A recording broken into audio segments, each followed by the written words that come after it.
بسم الله الرحمن الرحيم. أعزائي التلاميذ والتلميذات، السلام عليكم ورحمة الله تعالى وبركاته.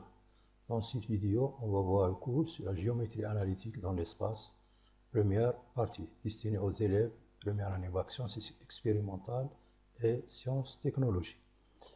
Dans cette partie, on va voir les titres suivants.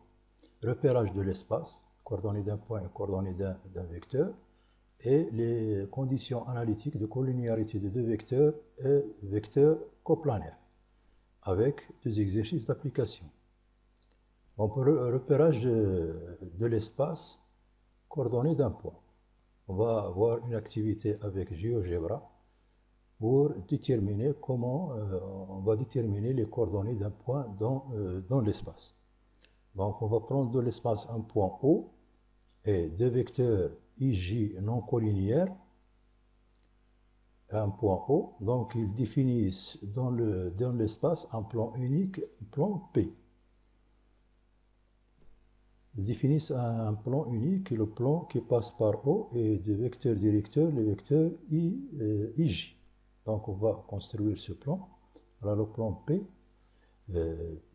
Donc, on va construire un troisième vecteur non coplanaire avec les deux autres, IJ. C'est-à-dire qui n'est pas coplanaire avec les deux vecteurs IJ qui sont directeurs du plan.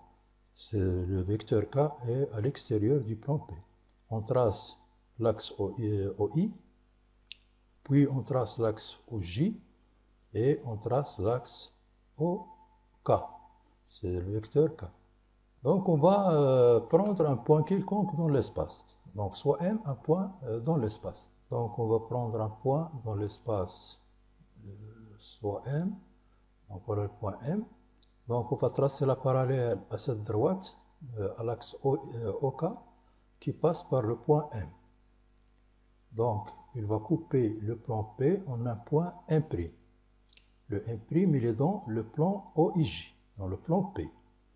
Donc pour avoir ces coordonnées dans ce plan, on va tracer la droite parallèle à la droite OJ. Et donc il va couper la droite OI en A, en point A.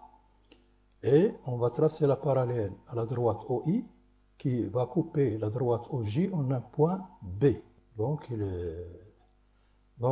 puisque on a les deux vecteurs I et OA sont collinéaires, donc il existe un X réel tel que le vecteur OA est égal à X fois le vecteur I. De même, on a les deux vecteurs OB et J sont collinéaires, donc il existe un réel Y tel que le vecteur OB est égal à YJ. Donc maintenant, on va voir le vecteur OM. Le vecteur OM est égal au vecteur OM' plus MM'. Et on a MM', il est collinéaire avec le vecteur K. Donc il existe un Z, un réel Z, tel que le vecteur MM' est égal à ZK. Le vecteur OM est égal, d'après la relation de Charles, c'est le vecteur OM' plus le vecteur M'M. Et le vecteur OM', c'est d'après la relation ici du parallélogramme, c'est le vecteur OA plus le vecteur OB. Donc le vecteur OM' est égal à XI plus YJ. Et finalement, le vecteur OM est égal à XI plus YJ plus ZK. C'est-à-dire, quel que soit le point M dans l'espace, il existe un triplet de réels X, Y, Z, tel que le vecteur OM est égal à XI plus YJ plus ZK. Donc on va pivoter ce schéma pour voir ce schéma à travers des positions différentes dans l'espace. Donc finalement, chaque point de l'espace, chaque point, on va bouger le point M horizontalement. On va bouger le point M horizontalement. Donc il existe toujours un X, Y et Z tel que le vecteur OM est égal à XI plus YJ plus ZK. Un triplet unique X, Y, Z. Donc on va bouger maintenant le point M verticalement. Donc vous voyez que le Z change, le X et le Y restent invariants. Donc Donc la définition est propriété. Donc si on prend IJK 3 vecteurs non coplanaires et O un point de l'espace, le triplet IJK est appelé une base de l'espace. Une base de l'espace, c'est-à-dire chaque vecteur dans l'espace peut s'exprimer d'une forme unique à partir des vecteurs IJK. Le quadruplet OIJK est appelé un repère de l'espace, c'est-à-dire à chaque point M de l'espace, il existe un triplet unique x, y, z derrière, tel que le vecteur OM est égal à xi plus yj plus zk.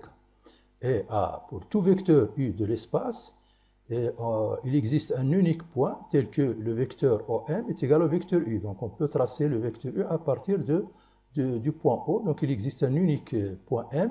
Donc il existe un unique triplet x, y, z tel que le vecteur U est égal à xi plus yj plus zk. Donc ce triplet x, y, z est appelé triplet de coordonnées de point M dans le repère OJK.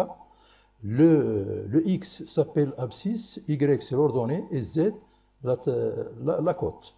On écrit M entre parenthèses x, y, z. De même, le triplet x, y, z est appelé triplet de coordonnées de vecteur U dans la base IJK. Donc les coordonnées d'un point sont dans un repère OIJK et les coordonnées d'un vecteur sont dans la base IJK. Donc on note, soit on écrit les coordonnées de U soit horizontalement, soit verticalement.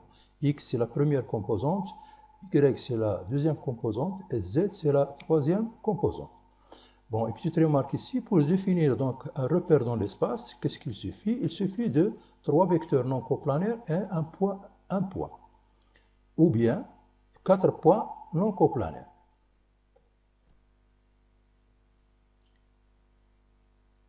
Bon, les coordonnées de U plus V et KU, et de vecteur AB et les coordonnées du milieu d'un segment sont les mêmes dans le plan, seulement on ajoute la troisième composante. Donc si on prend UV, sont deux vecteurs de l'espace muni d'une base IJK et K1 réel, donc l'égalité de U et V équivalent à dire que les composantes de UV sont égaux 2 à 2, c'est-à-dire X est égal à X', Y est égal à Y' et Z est égal à Z'. Les composantes de vecteur U plus V sont la somme des composantes, c'est-à-dire X plus X', Y plus Y', Z plus Z'. Vous voyez, on ajoute seulement la troisième composante, c'est la même propriété, la même définition dans le plan. Pour le vecteur KU, les composantes de ce vecteur sont KX, KY, KZ. Si on prend A et B, deux points dans l'espace, donc les coordonnées de A et B dans le repère OIJK, I le milieu de AB, les coordonnées de vecteur AB sont la première composante c'est XB moins XA, deuxième composante YB moins YA, la troisième composante ZB moins ZA. Donc le triplet de coordonnées du milieu I est la somme des abscisses sur 2, la somme des ordonnées sur 2 et la somme des côtes sur 2. On va passer maintenant aux conditions analytiques de collinéarité de deux vecteurs.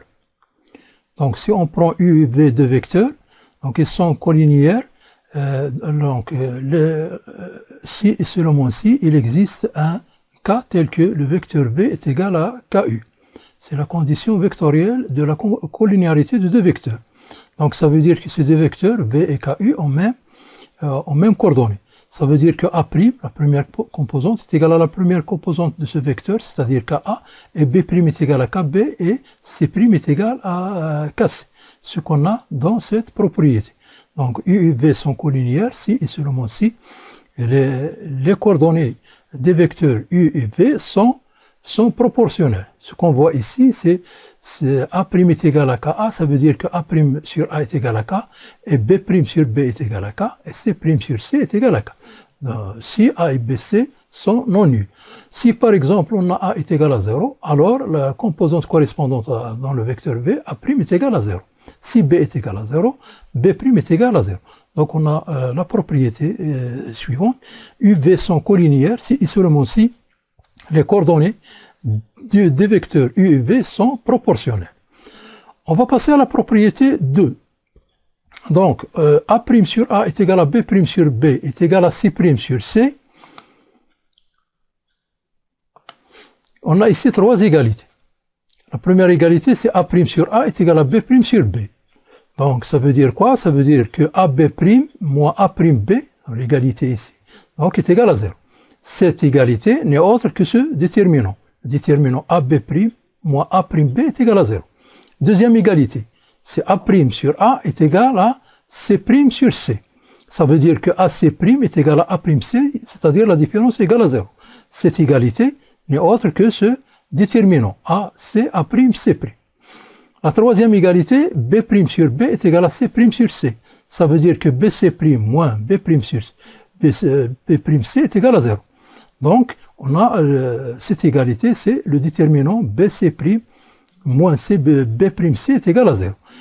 Ces trois déterminants sont appelés déterminants extraits des vecteurs U et V. Donc, U et V sont collinéaires si et seulement si les déterminants extraits des vecteurs U et V soient nuls. Donc, une petite remarque, si l'un de ces trois vecteurs est non nul, alors les vecteurs U et V ne sont pas collinéaires.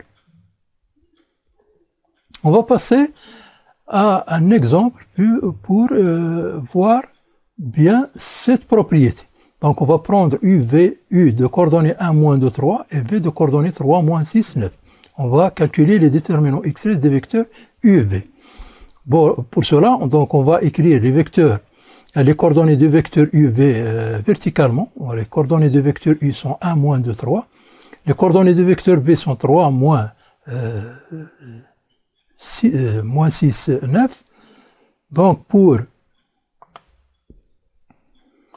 Donc, on va éliminer la première ligne. On va éliminer. Donc, le premier déterminant extrait, c'est celui-là. Donc, le premier déterminant extrait, c'est moins 2, 3, moins 6, 9. On calcule ce déterminant. Moins 2 fois 9, moins 3, moins 6. Donc, c'est moins 18 plus 18 est égal à 0. Donc, puisque le premier déterminant est nul, on va passer au deuxième déterminant. Deuxième déterminant, donc on va éliminer ou bien barrer la deuxième ligne. Donc, le déterminant restant c'est 1, 3, 3, 9. On va calculer ce déterminant. Donc, A fois 9, moins 3 fois 3, c'est 9 moins 9 est égal à 0. Donc, puisque ce deuxième déterminant est nul, on va passer au troisième déterminant. Pour cela, on va éliminer la troisième ligne. Voilà. Le déterminant restant, c'est 1, moins 2, 3, 6. Donc, on va calculer ce déterminant. Donc, c'est 1 moins 6 moins 2, 3. Donc, c'est moins 6 plus 6 est égal à 0. Donc, puisque les trois déterminants sont nuls, donc les vecteurs U et V sont collinéaires. Donc, U et V sont collinéaires. On peut remarquer que les coordonnées des vecteurs U et V sont proportionnelles. En effet, pour passer de 1 à 3, on a multiplié par 3. Moins 2 fois 3, c'est moins 6. Et 3 fois 3, c'est 9. Ça veut dire que le vecteur V est égal à 3 le vecteur U. Cette égalité vectorielle nous affirme que les vecteurs U et V sont collinéaires. On va passer maintenant au vecteur coplanaire. Vecteur coplanaire, on va prendre trois vecteurs U, V et W. Donc, premièrement, on va calculer le déterminant des trois vecteurs U, V et W. Donc, comment calculer le déterminant de trois vecteurs? Donc, comme on voyait, ici, on pose les coordonnées des vecteurs U, V et W verticalement. Alors, les coordonnées des vecteurs U sont A, B, C. Celles du vecteur V, A', B', C'. Et le vecteur W sont A seconde, B seconde, C seconde. Comment on va calculer ce déterminant? Donc, on va prendre les coordonnées de vecteur U, premier vecteur ici, comme des coefficients. Voilà, A, B, C. Multiplié par des déterminants extraits des vecteurs U, V, W. Donc, comment voir ou bien comment déterminer ces déterminants? Donc, on a le coefficient, le premier coefficient, c'est A. Donc, on va éliminer ici la ligne contenant A, la première ligne, et la première colonne contenant A. Le déterminant restant, c'est B', C', B seconde, C seconde. Voilà. Donc, fois A. Donc, on va passer, on a plus ici, après le moins. Moins B. Pour, on va éliminer ces deux lignes pour bien voir. Donc, on va éliminer ces deux lignes. Donc, pour moins B, donc on a un moins ici, plus moins. Donc, on va éliminer la ligne contenant B, c'est-à-dire la deuxième ligne, et la première colonne contient B. Donc, on obtient, le déterminant qu'on obtient ici, c'est A', C', A seconde, C seconde. De même, plus C, donc pour avoir ce déterminant, on va éliminer la troisième ligne contenant C et la première ligne contenant C. Donc, le déterminant obtenu soit A', B', A seconde, B seconde. Donc, après, il suffit de calculer ces trois déterminants pour avoir le déterminant U, V, W. C'est le réel obtenu avec ce calcul. Donc, propriété, donc U, V et W sont coplanaires si et seulement si le déterminant de U, V et W est égal à 0. Donc, si le déterminant est différent de 0, alors les trois vecteurs ne sont pas coplanaires. On va voir un exemple de trois vecteurs U, V et W. Le vecteur U, donc on va placer les coordonnées des vecteurs U, V, W verticalement. U de coordonnées 1, 1, 0. Vecteur V de coordonnées 1, 0, 1. Et W de coordonnées 0, 1, 1. Donc, on va calculer ce déterminant. Donc, on prend les coefficients, sont les coordonnées du vecteur U. Donc, c'est 1. Le déterminant ici, pour avoir ce déterminant, donc on va éliminer la première ligne et la première colonne contenant 1. Donc, le déterminant, c'est 0, 1, 1, 1. Après, le moins, attention, le moins B. B, c'est 1 ici. Donc, on va éliminer la deuxième ligne contenant 1 et la première ligne. Donc, le déterminant restant, c'est 1, 1, 0, 1. Donc, plus 0, 0 fois n'importe quoi est égal à 0. Donc, on peut ne pas écrire, même si c'est 0 fois n'importe, c'est nul. Donc le déterminant restant, c'est 1, 0, 0, 1. Donc, on peut pas l'écrire. Donc, finalement, on va calculer ces déterminants. Le premier déterminant, c'est 0, moins 1. Donc, c'est 1, moins 1. Donc, moins 1. Donc, 1 fois 1, c'est 1. Ici, c'est 0. Donc, moins 1, c'est moins 2. Moins 2 est différent de 0. Ça veut dire que les déterminants U, V, W est différent de 0. Alors, les vecteurs U, V et W ne sont pas coplanaires. Donc, on va passer aux exercices d'application. On a deux exercices d'application. L'exercice 1 comporte sur les vecteurs colliniaires et l'exercice 2 sur les vecteurs coplanaires. Pour l'exercice 1, on a trois vecteurs U, V et W déterminés par leurs coordonnées dans une base IJK. Donc, première question, montrer que les vecteurs U, V sont colliniaires. Montrer que les vecteurs U, W ne sont pas colliniaires. On considère dans l'espace les points A, B, C déterminés par leurs coordonnées, triplet coordonnées. Donc, montrer que les points A, B, C sont alignés. Le deuxième exercice, on va considérer trois vecteurs U, V et W. Donc, définis ou bien déterminés par leur triplet coordonnées dans la base IJK. Donc, première question, montrer que la base B' formée par les vecteurs, le triplet vecteur U, V, W, est une base de l'espace. Donc, deuxième question, donc on va prendre le vecteur X qui est de coordonnées 1, 1 dans la base initiale IJK.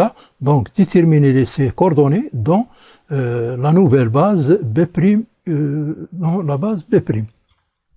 Donc, essayez de faire ces deux exercices et on se verra dans la prochaine vidéo pour la solution. Et merci.